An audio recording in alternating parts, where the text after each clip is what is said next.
Hi everyone, and welcome to another podcast on Narc Con, where we deal with all information about the narcissistic personality disorder and how to navigate a relationship with a narcissist or post a discard.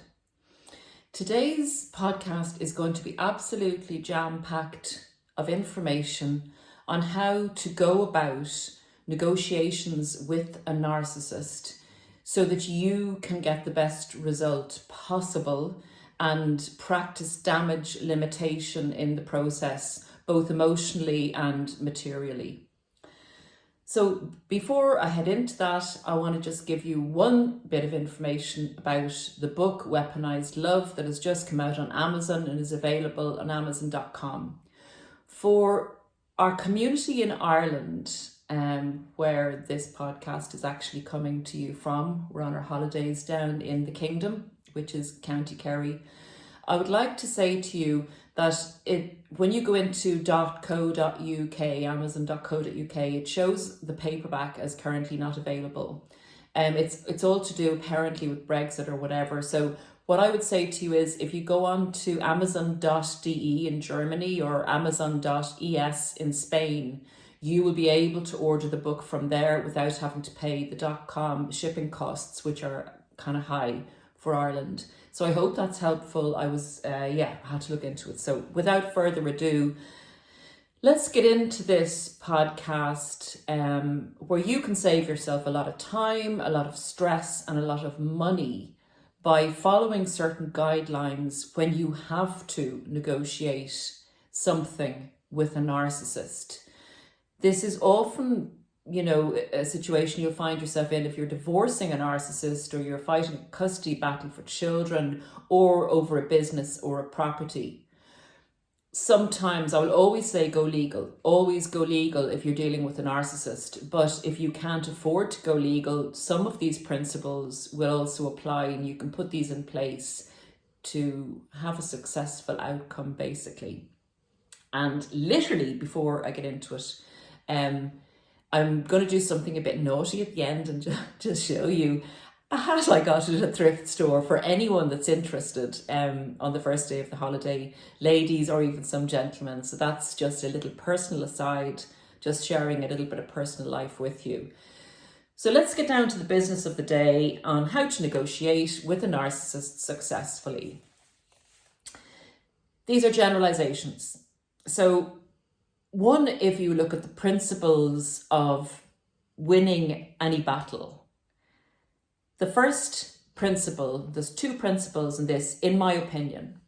The first one is to know thy enemy. So know who you are going into battle against. And they call it negotiation. You can't negotiate or compromise with a narcissist. You have to develop a whole different approach. And that's why I'm making this podcast. You cannot go into a negotiation with a narcissist the way you would with a normal person, where you're willing to compromise, you're looking for a fair outcome for both of you. If you go in with that attitude, you will come out devastated and it will not go well for you. That's the best advice I can give you. It's harsh and it's real. You know thy enemy, know what the narcissist's strategy is. A narcissist in any kind of negotiation or tug of war, or where they feel their control is threatened, or where you're going up against them because you want something from them that they don't want to give you, and vice versa. Understanding who and what a narcissist is, understanding the principles of narcissism in that they always have to be in control, that they want to take from you, that they will not compromise with you, and that generally if you've gone against them, they will want to punish you. So how do they go about that in the negotiations? We're going to look at, but it's important to remember the strategy that they will take with you is to keep you in your lowest ability form, and that is to keep you emotionally dysregulated. So they're going to trigger you emotionally, keep you in an emotional state, because that's how they know how to control you. So if you want to give everything up to the narcissist, you stay in an emotional state because they have your control guide. They know what button to press and they predict the outcome of that. And therefore they have an advantage in the negotiations. The narcissist's agenda. Look at your enemy's agenda. The agenda of a narcissist going into negotiation is not to have what you want, a fair and just outcome. The narcissist's agenda is to have 100% favourable outcome to themselves and actually for you to have the worst outcome possible. And also for them to delay the process as much as possible, because remember, when they're in a process where they're engaging with somebody and lawyers, etc., who make the narcissist feel important because they believe the narcissist is who they say they are, at least on the narcissist side, until the lawyer gets to know who they're dealing with.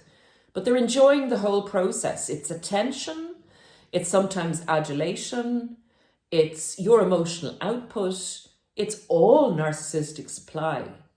And they may have somebody in the background that they're trying to say, get divorced from you. They're trying to get a property from you, when they're actually, this person is waiting in the background maybe to marry them or to move on or to do something with them. So they have narcissistic supply on two sides, attention coming at them from two sides. You know, the new partner saying, oh, what's the problem? Like, why can't we move forward with this? You know, we want to get married, etc. And the narcissist is saying, oh, my ex is giving me so many problems about this. They're delaying the process. They're coming up with all sorts of stuff that's totally irrelevant to what we're dealing with. And that'll be the narcissist projecting. So the narcissist is dangling two sides of the negotiation battle or whatever. So it serves the narcissist's purpose, oftentimes and more often than not, to delay a negotiation. Look at the narcissist's aspirational outcome or final objective. And again, it's just what we've said. The final objective is to get 100% for the narcissist, 0% for you, to obtain a lot of narcissistic supply in the process, and basically destroy you, to punish you for having the audacity to stand up for yourself and go against the narcissist. The second principle of winning a battle or negotiation is to know thyself. You might say that's a funny one. To know thyself, identify what your strategy is in going into this negotiation. And I have 14 points listed here if you want to get a pen and paper. 14 tactics for negotiating with a narcissist for you, which can become your strategy. Your agenda. Look at what you want to achieve, your aspirational outcome out of this negotiation. And part of that is not necessarily the end product. Part of it can be to preserve your spiritual and emotional well-being while going through this process, and damage limitation and the best chance of getting the result that you want. So supposing there's a big property and a little property all in the same grounds, and you really want the little property, and that's your strategy overall is to achieve that aim without uncovering what you actually want and protecting yourself from the narcissist. And I'm going to get into that aspect in a few minutes. So the narcissist's tactics I'm going to get into first, and then I'm going to give you the tactics that I have found work best when you're negotiating or attempting to negotiate in a narcissistic relationship or out of it or whatever with anybody that's a narcissist. And I'll also say to you that these are generalized tactics, and it is good to have somebody support you step by step, like in a coaching process, where when the narcissist does something, you can actually customize the response to that and support a client going through a situation like that. And I have done that quite a lot of times at this stage, successfully with people who've ended up saving time, heartache, and money by following these principles. The narcissist tactics is, as we've said already, to delay the process, because remember, the principle of the narcissist is to always be in control. So when you actually initiate, if you're the one that initiated this process, to stand up for yourself and to get away from the narcissist and to have what is yours rightfully, you are actually taking control in the situation. And that is a big no-no to the narcissist, because they live their lives by having to always be in control. That is the way they are set up, and they have decided to set themselves up and will stay set up.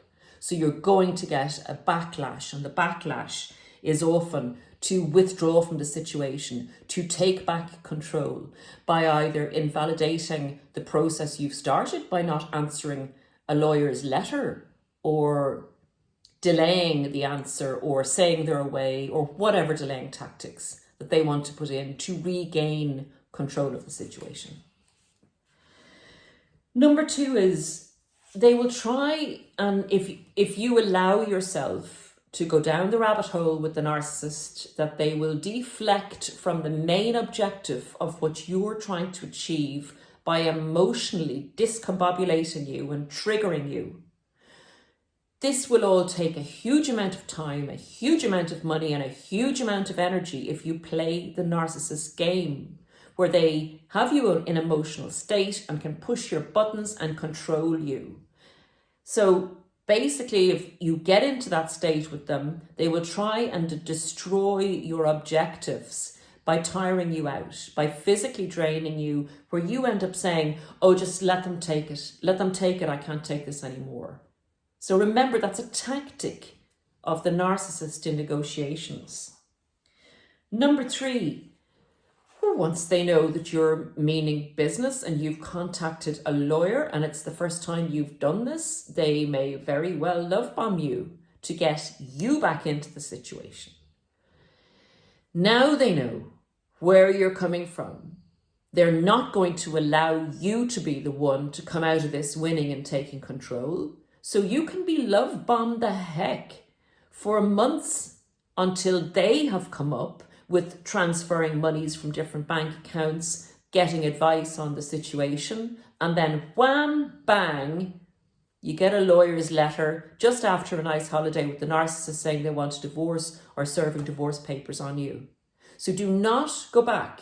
Once you have started the process, do not allow yourself to be love bombed. Be very sure that this is where you're going and what you want, because my goodness, if you allow that person get back in and get into your head and delay you again, they will be building their army to circle you in a pincer movement where you will find it very difficult to remove yourself from or win. Number 4, they may set you up. I mean, I know I'm taking this from a divorce stance, but there's other circumstances where you may need to negotiate with a narcissist successfully. And if you get wrong-footed by thinking, you know, when they say they'd like to compromise, etc., that they're a normal person, they will emotionally trigger you and set you up in the narrative that they want to present you in, to either say that you're defrauding a company, say that you're physically violent, get you arrested so they can take the property, whatever. They're going to try and emotionally trigger you and set you up, because literally if you serve papers on a narcissist or send them a legal letter, you have drawn a sword and you threaten a narcissist in any way.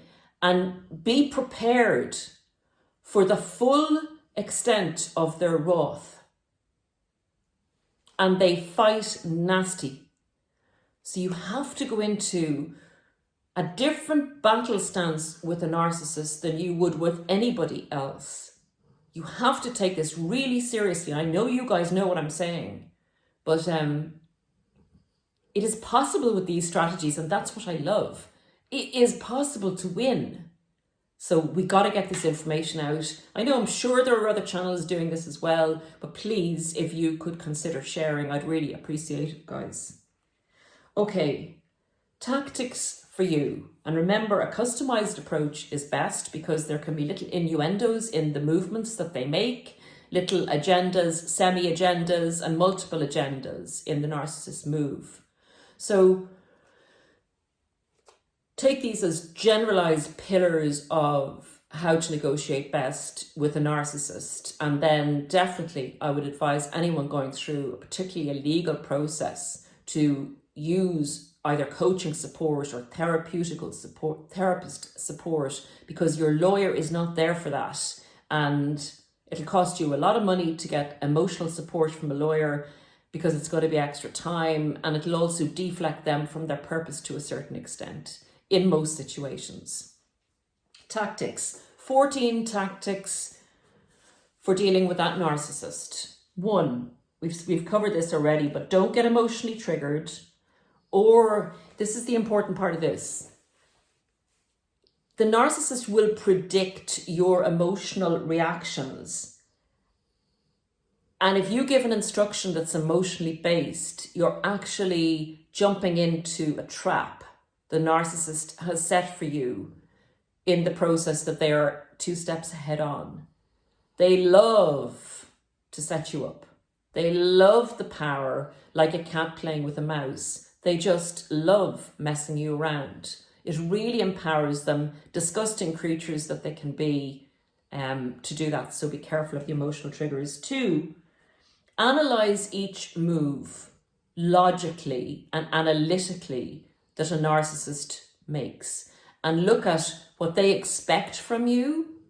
And if you don't give them what they expect, how can you phrase that or rephrase it by agreeing to what they want with a codicil in it?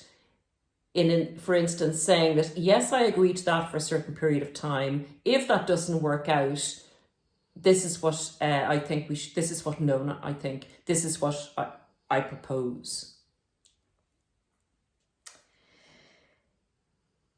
They know you from your past reactions to things.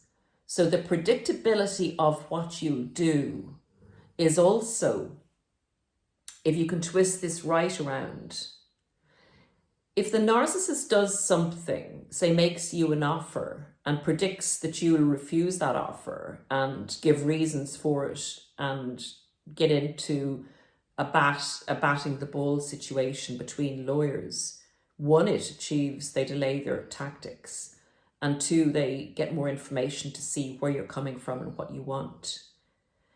But the other part of that is that if the narcissist does something and they're predicting your reaction to it, you can predict, if you really analyze it, what the narcissist is up to by trying to trigger you to delay the process, or by the information they'll give you in the trigger that they're using on you.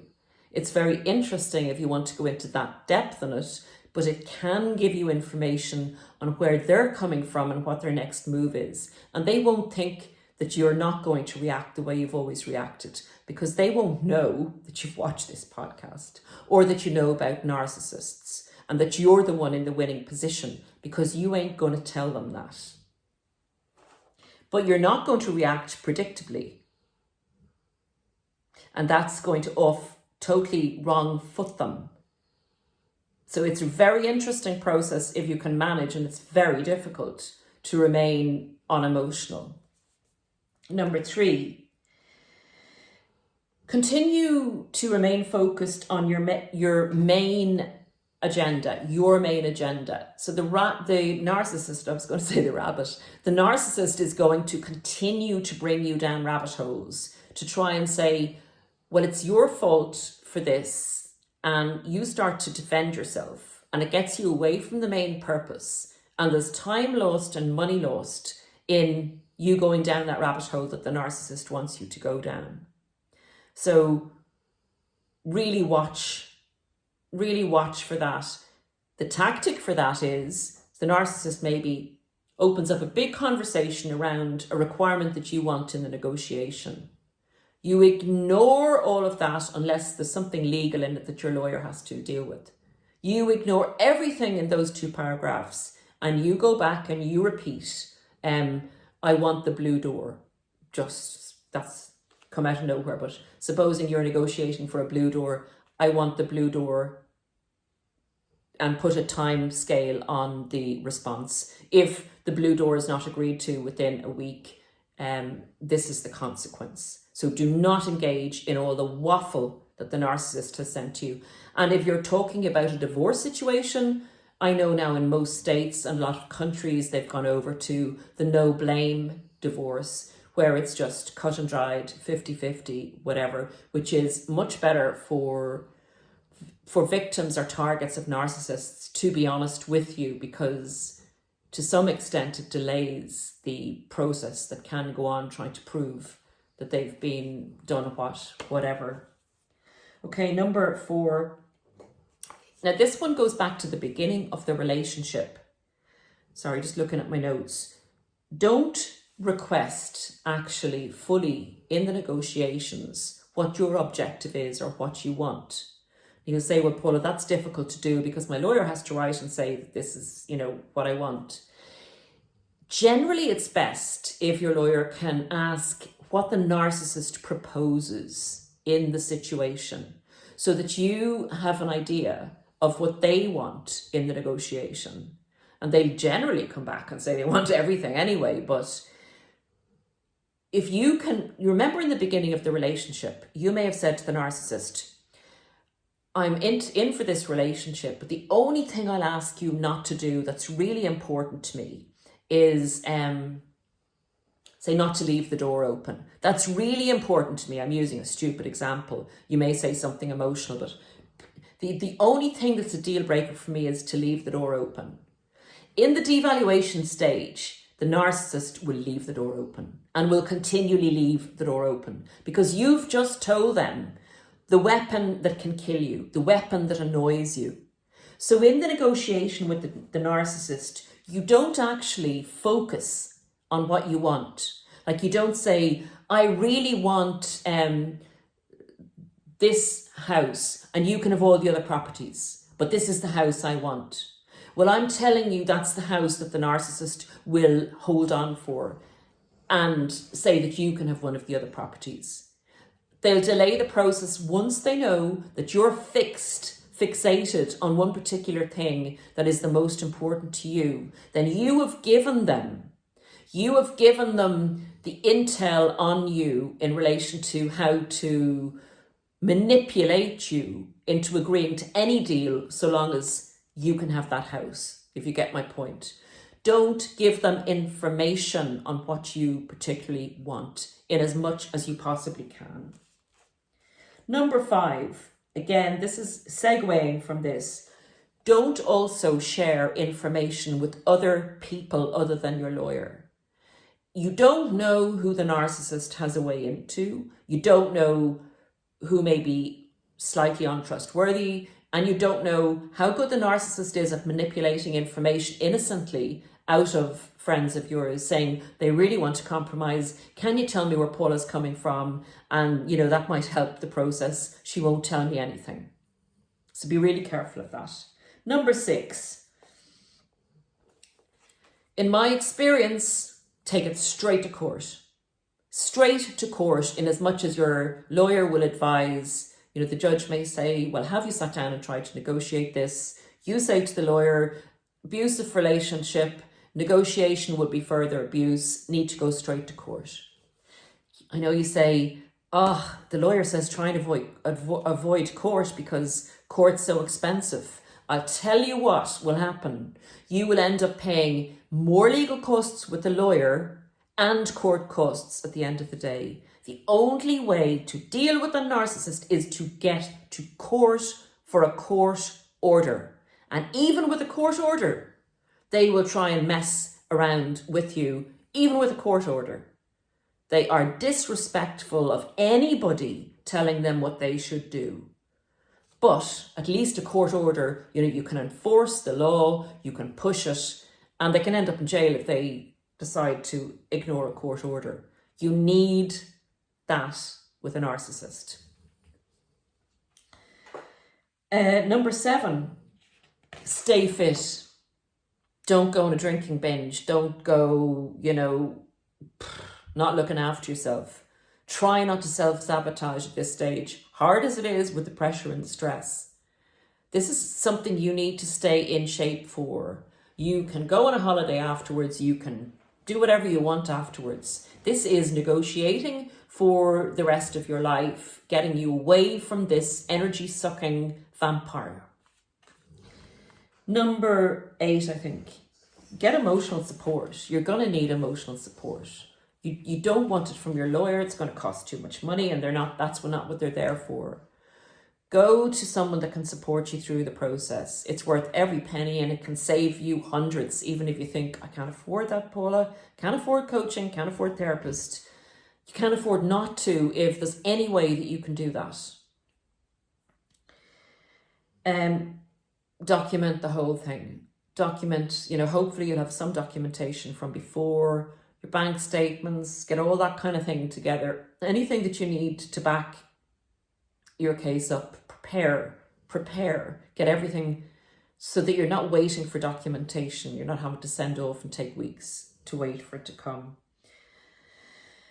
Number 10, if necessary, if it's a situation, for instance, you had this recently, if you are going to have to get a narcissist out of your house, if you're going to have to go and get your dog from the narcissist, whatever interaction you may have with the narcissist who is aware that you are not coming back, or that you're looking for something from them, or that you want rid, make the police aware that you're in a tricky situation and ask them for their advice, and log it before the event. Because if you then go to say, rescue your dog from the narcissist will set you up once they have you in proximity and call the police on you and say that you've, say, broken into the house or you've done something. So if there's pre-evidence there, you have a much better chance of the police understanding the situation. I think that's really important when you're in a tricky situation with a narcissist. If you have to interact with them physically, if there's no court or lawyer involved. I think this is number 11. Be prepared to lose the details, to lose the battle, to win the war. So most narcissists withhold on everything. They withhold on information, their cheating feelings, and they will withhold your possessions or anything that they think that will trigger you into continuing the engagement with them, or to come back and to set you up again in a situation if you're coming in for your possessions. Whatever it takes, let that go. Let that go. That is the price you're paying for your freedom, and it's actually the price you're going to pay to thrive going forward. It's funny in life, but what you lose there, you will gain in the future. Because of your state of mind, because of your priorities shifting, because of what's important to you, you are important to you. You and your health and your well-being and your newfound enthusiasm for your own life and advocating for it. So by leaving behind the little, whatever the narcissist has, maybe of sentimental value, maybe of financial value, but I promise you, if you go in the right path with your life, you will double and treble whatever you lost with the narcissist, and you won't see it as a loss. Don't speak to the narcissist at all directly. If you're in a negotiation with one of these beings, they will do everything possible, even though you may have gone months without speaking to them, they'll do everything possible to get in contact with you directly. If it's gone through lawyers, and there's all lawyers, letters going from one to the other, and the narcissist isn't winning, that's when they're going to contact you. That's when they're going to try and either set you up, get you into an emotional state, do some kind of a pity play, make you feel sorry for them, make you feel in love with them again, whatever. They're going to say, oh, come on, compromise here, be fair here. You said you were a fair person. Like, you're really treating me awfully.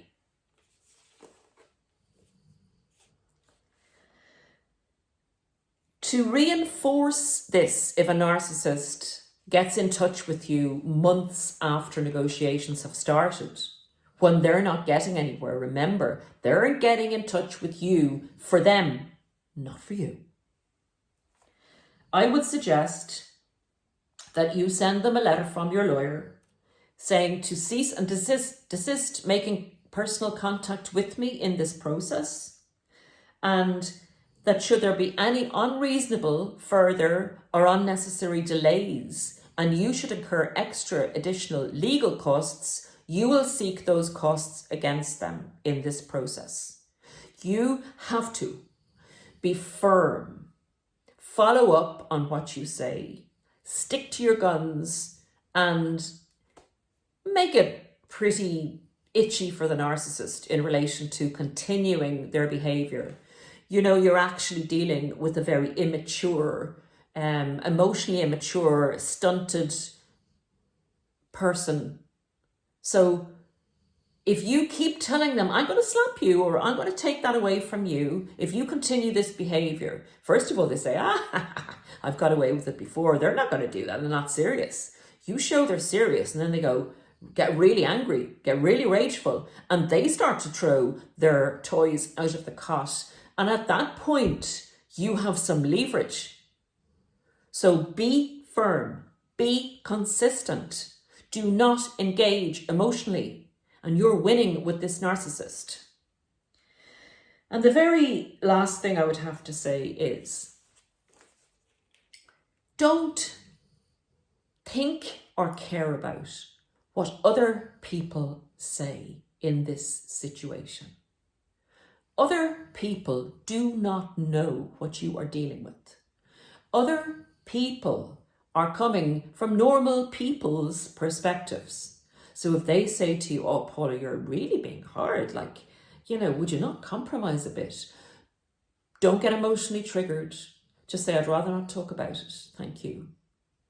And if they even come against you very harshly and all gang up against you and say you're being awful, take yourself off on a walk, go somewhere else. It will come out in the wash. The truth always comes out in the end.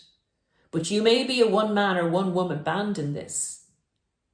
And it's a fight that, you know what? It's not just about winning against the narcissist. It's actually winning for yourself.